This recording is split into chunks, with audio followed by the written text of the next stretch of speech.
Canal Brasil Pátria do Evangelho, 47ª palestra. A consciência e a mente. Primeira parte, início.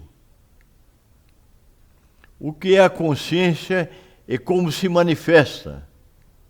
As escrituras sagradas se manifestam sobre ter sido o homem criado por Deus à sua imagem e semelhança, o que levou no passado a se acreditar que Deus tivesse a aparência de um ser humano. Essa errônea interpretação foi, ao longo dos tempos, com a paulatina evolução espiritual da humanidade, aos poucos abandonada, passando-se então a reconhecer que Deus é, na realidade, um espírito que preenche e está presente em absolutamente tudo no universo, sendo inclusive pré-existente a este, já que foi ele o seu criador, tendo após criado o homem à sua imagem e semelhança, portanto também como um espírito. A palavra espírito, por sua vez, é, pelo menos para alguns estudiosos, sinônimo de consciência, sendo Deus dessa forma uma consciência, a consciência divina, que preenche todo o universo e inclusive o transcende, pois já existia antes da criação deste, tendo sido promotor do Big Bang, e assim como o criou, pode igualmente ter criado outros universos. Para os espiritualistas, a consciência é o mesmo que o eu mais profundo, essência muito além da forma da matéria ou mesmo da energia. A energia não tem vontade própria e não organiza a si mesma. Com isso, podemos afirmar que deve haver algo ou alguém que manipula, organiza e utiliza a energia em seus mais variados aspectos. A essa entidade chamamos consciência. A consciência é não material, não cerebral, independente e jamais poderá ser comparada às emoções, aos instintos, à mente ou à própria vida do ser encarnado. A consciência não nasce, não morre e não se destrói jamais. Depois de criado, individualizada pela mente sábia do Todo-Poderoso, é dotada de poder de autoexistência e de autoanimação. A consciência do ser humano é um minúsculo fragmento, uma parte ínfima da consciência divina. E por isso Jesus já dizia, somos todos um. Dizia também a seus discípulos, vós sois deuses e podeis fazer o que eu faço e muito mais. A essência do ser humano é a sua consciência. O mundo material foi criado por Deus para oferecer ao ser humano oportunidade para ampliar sua consciência quando ela nele se manifestar. Quem pensa, quem gera pensamentos no ser humano é a consciência. O conjunto de pensamentos gerados pela consciência constitui a sua mente. O pensamento, por sua vez, é energia psíquica. A consciência gera desta forma a energia psíquica, a qual constitui a sua mente. Allan Kardec perguntou aos sábios do espaço onde estão escritas as leis de Deus, e eles responderam, as leis de Deus estão escritas em vossa consciência. Dessa forma, todos os seres humanos trazem consigo, esculpidas na sua própria consciência, as leis divinas. A consciência do espírito imortal conhece intuitivamente o que é certo e o que é errado, ou melhor, o que está de acordo com as leis de Deus e o que é contrário a elas. Assim, o móvel de todas as nossas ações é mediado pela consciência, onde as leis divinas se assentam, conferindo responsabilidade a cada infração dessas leis, submetendo-nos irrevogavelmente à lei de causa e efeito. Deste modo, a consciência pode ser treinada, mediante o exercício dos valores morais elevados, que objetivam o bem do próximo e, por consequência, o próprio bem. A consciência precisa de veículos para se manifestar no mundo, nas diversas dimensões em que atua, revestindo-se necessariamente de corpos compatíveis com essas diferenças, dimensões ou planos existenciais, mesmo porque é aí que deve vivenciar as fases de aprendizado e de trabalho.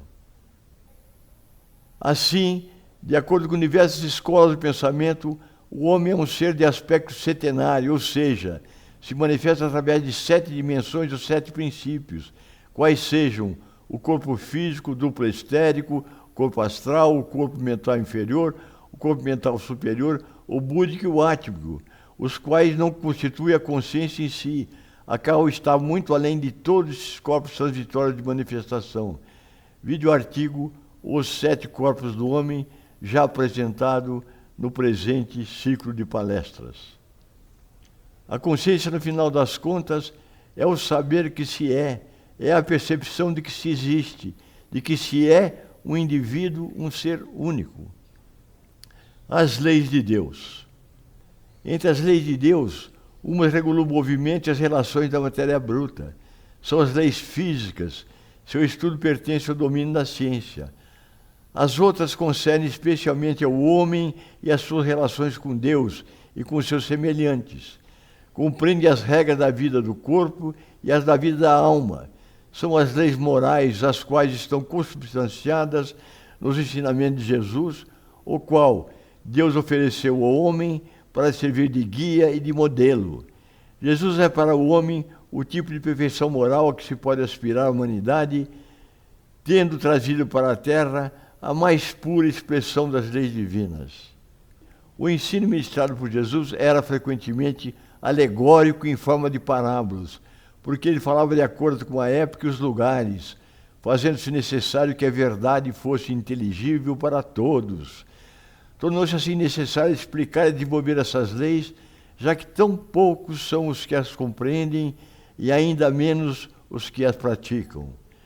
Os Espíritos vieram suprir essa carência, preparando, através de suas mensagens, o reino de Deus anunciado por Jesus, evitando dessa forma a interpretação incorreta da lei de Deus, ao sabor de paixões, falseando o sentido de uma lei que é toda amor e caridade. As leis divinas e naturais não foram reveladas aos homens apenas por Jesus. Todos os homens que meditaram sobre a sabedoria puderam compreendê-las e ensiná-las desde os séculos mais distantes. Por seus ensinamentos, mesmo incompletos, eles prepararam o terreno para receber a semente.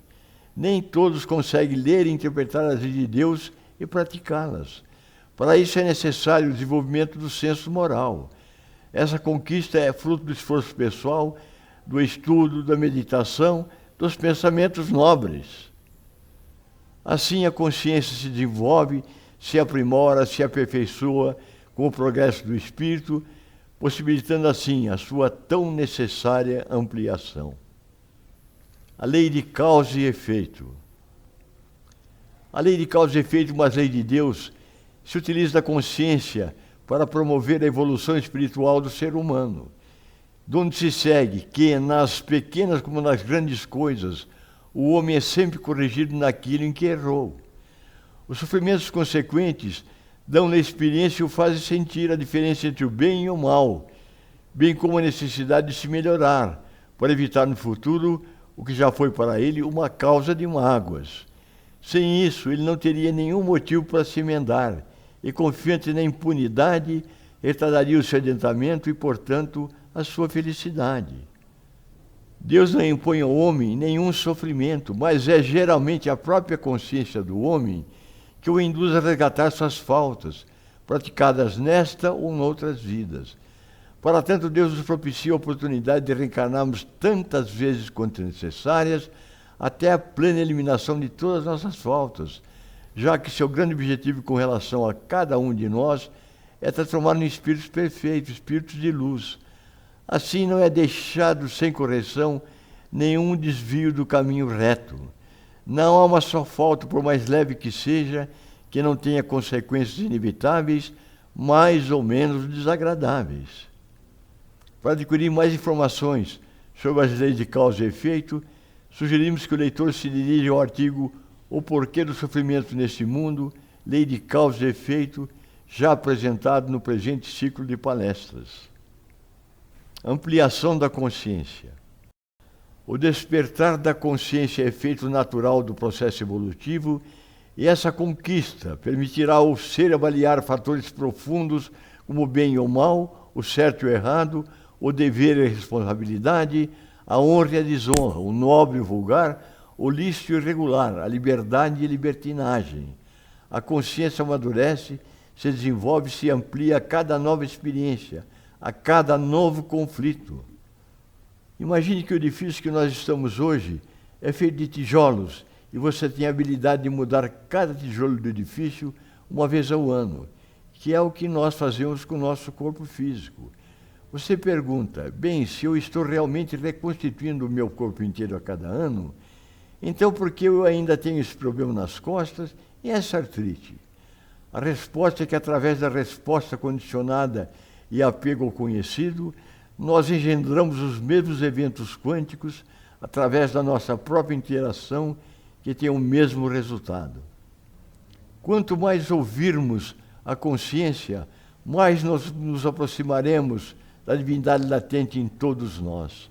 Mais tomaremos decisões acertadas, mais evitaremos problemas desnecessários, menos atenção daremos às superficialidades do cotidiano, menos importância ligaremos às futilidades que ocupam o tempo e gastam as energias de consciências ainda primárias.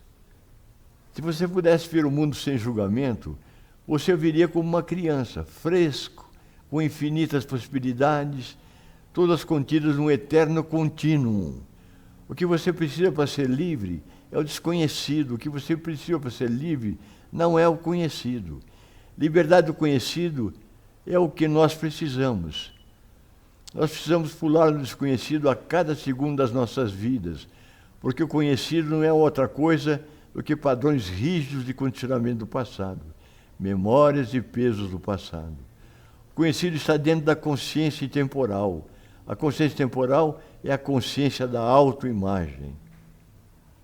Quanto mais se desenvolve o homem intelectual e moralmente, quanto mais ele se educa no conhecimento e na vivência das leis de Deus, mais essa consciência se amplia, e mais ele percebe quem é, como é, o que pode ser, e quanto mais claramente o homem é a voz da sua consciência, mais percebe os outros, tornando-se melhor pessoa, passando a possuir mais e melhores condições de viver melhor, de ajudar mais e melhor seu próximo e de colaborar com mais eficiência na melhoria da comunidade onde vive. Na literatura védica, os rishis dizem: eu não me preocupo com o passado, eu não estou sobrecarregado pelas culpas e memórias do passado, eu não antecipo o futuro ou tenho medo dele, porque minha vida está supremamente concentrada no presente. A resposta certa para cada situação acontece para mim como ela ocorre, porque construído dentro de meu self está um processo que é ainda mais preciso do que pode ser encontrado dentro das limitações do pensamento racional. Não existe destino pior do que ser pego em mecanismo de racionalidade. Quanto mais progredimos, mais a consciência sabe distinguir o que convém e o que não convém. Mais a consciência percebe e compreende as leis de Deus.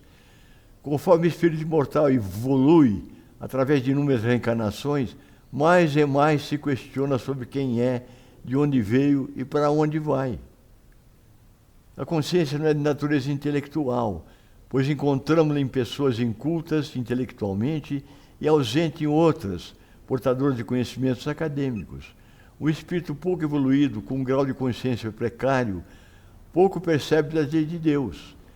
Sua responsabilidade é menor, pois não dispõe de pleno conhecimento das consequências de seus atos, não tem noção exata do que é ou não é conveniente. À medida que se aprimora, o espírito desenvolve a consciência de si mesmo e se dá conta de suas responsabilidades em relação à vida, ao mundo, às pessoas que o cercam. Sua consciência cria mecanismos que o avisam sempre que incorre em erro, sempre que se desvia do caminho reto. Então experimenta as dores morais, tão mais fortes e intensas, quanto mais teme não obedecer à voz da consciência. Um espírito razoavelmente evoluído sofre por coisas que o mundo evoluído nem sequer percebe, nem sabe que existem. Com a evolução, o espírito sofre não só pelo mal que eventualmente pratica, mas pelo bem que deixa de fazer. Somos cobrados pela consciência sempre que infringimos as leis de Deus. Quanto mais desenvolvida a consciência, maior a cobrança. A quem muito for dado, muito será cobrado. Muito diferentes em intensidade e alcance serão as cobranças de uma consciência incipiente, de um homem medíocre ou maldoso, e de uma consciência desperta de um homem moralmente sadio. Somos espíritos que voltam à Terra com uma personalidade, tendências e hábitos nos quais estão embutidos que viemos melhorar ou curar em nós próprios. Daí a conveniência de cada um de nós estar sempre tentando perceber o que viemos melhorar ou eliminar em nós, na atual encarnação, pela constatação da maneira imperfeita como reagimos às situações e às experiências da vida. Tal reação nos permite adotar e passar a praticar a chamada reforma íntima, a qual é o esforço que o ser humano faz para melhorar-se moralmente, para melhorar seu ego, sua personalidade, contribuindo assim decisivamente para a ampliação da consciência. Vide o item reforma íntima mais abaixo nessa apresentação. A consciência e a mente. Primeira parte, fim. Se você gostou desse vídeo, nos ajude dando um like ou clicando na mãozinha positiva. Se também acredita que o conteúdo possa ser útil para outras pessoas, compartilhe com elas nosso canal. Se quiser ser avisado do lançamento de novos vídeos, inscreva-se no canal e clique no sininho. Gratidão pelo apoio e ajuda.